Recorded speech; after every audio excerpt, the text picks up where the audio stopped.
لو أنزلنا هذا القرآن على جبل لرأيته خاشعا متصدعا من خشية الله وتلك الأمثال نضربها للناس لعلهم يتفكرون.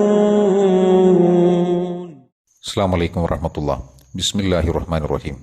ബഹുമാന്യരെ, മദ്യം, ലഹരി എന്നിവയുമായി ബന്ധപ്പെട്ടാണ് ചില കാര്യങ്ങൾ സൂചിപ്പിക്കുന്നത്. ഏത് കാലഘട്ടത്തിലും ജീവിച്ച മനുഷ്യൻ്റെ ജീവിതത്തെ ദുസ്സഹമാക്കിയ, ദുഃഖത്തിലേക്കും ദുരന്തത്തിലേക്കും തള്ളിവിട്ടിരിക്കുന്ന പ്രധാനപ്പെട്ട കാരണങ്ങൾ എന്ത് എന്ന് ചോദിച്ചാൽ അതിൻ്റെ ഒരു പ്രധാനപ്പെട്ട ഉത്തരം ഈ പറയുന്ന മദ്യവും ലഹരിയുമാണ് എന്നതാണ്. മദ്യവും ലഹരിയും ഏതെങ്കിലും ഒരു തലത്തിൽ മാത്രമല്ല, എല്ലാ മേഖലയിലും നാശമാണ് ഉണ്ടാക്കുന്നത്. അത് വ്യക്തിപരമായി ഒരു മനുഷ്യനെ നശിപ്പിക്കുന്നു, അവൻ്റെ കുടുംബത്തെ തകർക്കുന്നു, സാമൂഹിക ഘടനയെ ശിഥിലമാക്കുന്നു, സാമ്പത്തിക മേഖല എന്നേക്കുമായി അത് തകർക്കുന്നു. ഇതിനൊക്കെ പുറമെ സോഷ്യൽ ക്രിമിനലൈസേഷൻ അഥവാ സമൂഹത്തെ വളരെ പെട്ടെന്ന് തന്നെ കുറ്റകൃത്യങ്ങളിലേക്ക് തള്ളിവിടുകയും ചെയ്യുന്നു. ഈ അടുത്ത് നമ്മുടെ നാട്ടിലും ലോകത്തിൻ്റെ പല ഭാഗത്തുമുണ്ടായിരിക്കുന്ന കുറ്റകൃത്യങ്ങൾ പരിശോധിക്കുകയാണെങ്കിൽ അതിലൊക്കെ മദ്യം, ലഹരി ഒരു പ്രധാനപ്പെട്ട കാരണമാണ് എന്ന് കണ്ടെത്താൻ സാധിക്കും. ഇങ്ങനെ സമൂഹം വളരെ പെട്ടെന്ന് ഒരു ക്രിമിനലൈസേഷന് വിധേയമാകുമ്പോൾ സംഭവിക്കുന്ന എന്താണ്? സമൂഹത്തിൽ പരസ്പര വിശ്വാസത്തിലും സമാധാനത്തിലും ജീവിക്കേണ്ട ആളുകൾ പരസ്പരം വെറുപ്പിലേക്ക് പോകുന്നു, വിദ്വേഷത്തിലേക്ക് പോകുന്നു. അതിൻ്റെ ഫലമായി അവർക്കിടയിൽ അവിശ്വാസവും സംശയരോഗങ്ങളും ഉണ്ടാകുന്നു. അങ്ങനെ വരുമ്പോൾ കൊല നടത്തുവാനോ ക്രൂരമായ മർദ്ദനങ്ങൾ അഴിച്ചുവിടുവാനോ ഒരു മനസാക്ഷിക്കുത്തുമില്ലാത്ത അവസ്ഥയിലേക്ക് മനുഷ്യൻ എത്തിച്ചേരുകയും ചെയ്യും.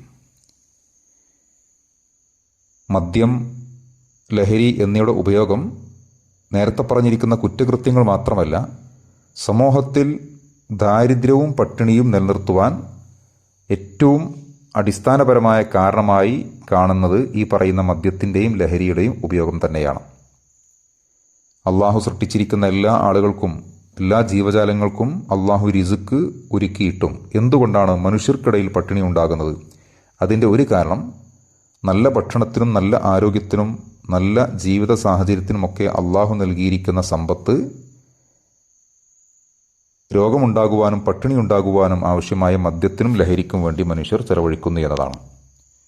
ഓരോ ദിവസത്തിലും ആഴ്ചയിലും മാസത്തിലും ലഹരിക്കും മദ്യത്തിനും വേണ്ടി ചെലവഴിക്കുന്ന സമ്പത്ത് കൂട്ടി നോക്കുകയാണെങ്കിൽ ഒരു വർഷത്തിൽ പതിനായിരക്കണക്കിന്, ചിലപ്പോൾ ലക്ഷക്കണക്കിന് രൂപയുടെ മുകളിലായിരിക്കും. ഈ സംഖ്യ മതി അതത് കുടുംബങ്ങളുടെ ചികിത്സയ്ക്ക് വേണ്ടിയും നല്ല ഭക്ഷണത്തിന് വേണ്ടിയും നല്ല വിദ്യാഭ്യാസത്തിന് വേണ്ടിയുമൊക്കെ ചെലവഴിക്കാൻ. അങ്ങനെ നല്ല ഭക്ഷണവും നല്ല വിദ്യാഭ്യാസവും നല്ല ജീവിതമൊക്കെ ഉണ്ടാകുമ്പോൾ സ്വാഭാവികമായും ദാരിദ്ര്യം ഇല്ലാതെയായിത്തീരും. അപ്പോൾ ദാരിദ്ര്യം എന്ന് പറയുന്നത് ഉണ്ടാകുന്നതല്ല, ഉണ്ടാക്കുന്നതാണ്. അള്ളാഹു നൽകിയിരിക്കുന്ന ആരോഗ്യത്തിനും സുരക്ഷയ്ക്കും സമാധാനത്തിനും നല്ല ജീവിതത്തിനും അള്ളാഹു നൽകിയിരിക്കുന്ന ഈ സമ്പത്ത് മദ്യത്തിനും ലഹരിക്കും വേണ്ടി ഉപയോഗിക്കുമ്പോൾ അവൻ രോഗിയായിത്തീരുന്നു, കുടുംബം ശിഥിലമായിത്തീരുന്നു. അതുപോലെ തന്നെ പട്ടിണിയും ദാരിദ്ര്യവുമൊക്കെ അവൻ്റെ കൂടപ്പിറപ്പുകളായി മാറുകയും ചെയ്യുന്നു. ഇതുകൊണ്ടൊക്കെ ആയിരിക്കാം വിശുദ്ധ ഖുർആനും പ്രവാചകൻ സല്ലല്ലാഹു അലൈഹി വസല്ലം സുന്നത്തും ഈ പറയുന്ന മദ്യത്തെയും ലഹരിയും ഒക്കെ ശക്തമായി എതിർത്തത്. സാധാരണ ഖുർആനിൻ്റെ വിമർശകന്മാർ ഖുർആനെ പറ്റി പറയുന്നത് ഇസ്ലാമിൽ സ്വാതന്ത്ര്യമില്ല, ആകെ വിലക്കുകൾ മാത്രമേ ഉള്ളൂ. യഥാർത്ഥത്തിൽ ഇസ്ലാമിൻ്റെ വിലക്കുകളാകട്ടെ വിധികളാകട്ടെ മനുഷ്യൻ്റെ സുരക്ഷയ്ക്ക് വേണ്ടിയാണ്. സ്വാതന്ത്ര്യത്തിൻ്റെയും സുരക്ഷയുടെയും വിഷയം ഒന്നിച്ചു വന്നാൽ ഇസ്ലാം പരിഗണിക്കുന്നത് സുരക്ഷയാണ്. ആരോഗ്യത്തിൻ്റെയും ആനന്ദത്തിൻ്റെയും വിഷയം ഒന്നിച്ചു വന്നാൽ ഇസ്ലാം പരിഗണിക്കുന്നത് ആനന്ദത്തെയല്ല, ആരോഗ്യത്തെയാണ്. ഇതുകൊണ്ടാണ് മനുഷ്യൻ്റെ ആരോഗ്യത്തിനും സുരക്ഷയ്ക്കുമൊക്കെ വെല്ലുവിളിയാകുന്ന മദ്യവും ലഹരിയുമൊക്കെ ഇസ്ലാം നിരോധിക്കാനുള്ള പ്രധാനപ്പെട്ട ഒരു കാരണമെന്ന് ബോധ്യമാകും.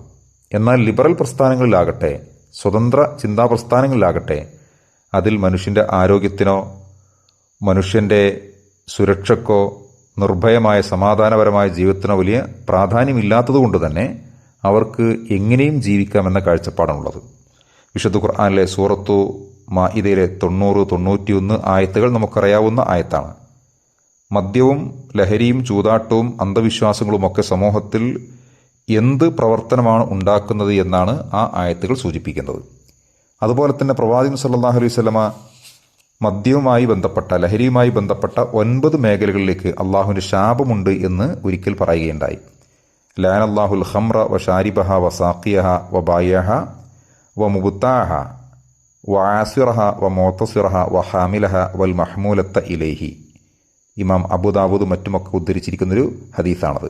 അതിൻ്റെ ആശയം, അള്ളാഹു മദ്യത്തെയും അത് കുടിക്കുന്നവനെയും കുടിപ്പിക്കുന്നവനെയും വിൽക്കുന്നവനെയും വാങ്ങുന്നവനെയും അത് ചെത്തുന്നവനെയും ചെത്താൻ ആവശ്യപ്പെടുന്നവനെയും അത് വഹിക്കുന്നവനെയും ആരിലേക്കാണോ വഹിക്കപ്പെടുന്നത് അവനെയും ശപിച്ചിരിക്കുന്നു എന്നാണ്. അപ്പോൾ ഇങ്ങനെയുള്ള ആയത്തുകളും ഹദീസുകളുമൊക്കെ കാലഹരണപ്പെട്ടു പോയതല്ല, ഏത് കാലഘട്ടത്തെയും അതിജീവിച്ച് ഏത് കാലഘട്ടത്തിലും പ്രസക്തമായി നിൽക്കുന്ന സന്ദേശങ്ങളാണ് എന്ന് കണ്ടെത്താൻ സാധിക്കും. ഏതായാലും ഈ വിഷയത്തെ സംബന്ധിച്ച് കൂടുതൽ മനസ്സിലാക്കുവാനും ഇതുണ്ടാക്കുന്ന സാമൂഹ്യ ദുരന്തങ്ങളെ കൂടുതൽ ബോധവൽക്കരിക്കുവാനും നമുക്ക് സാധിക്കട്ടെ എന്ന് ആഗ്രഹിച്ചുകൊണ്ട് പ്രാർത്ഥിച്ചുകൊണ്ട് അവസാനിപ്പിക്കുന്നു. വസ്സലാമു അലൈക്കും.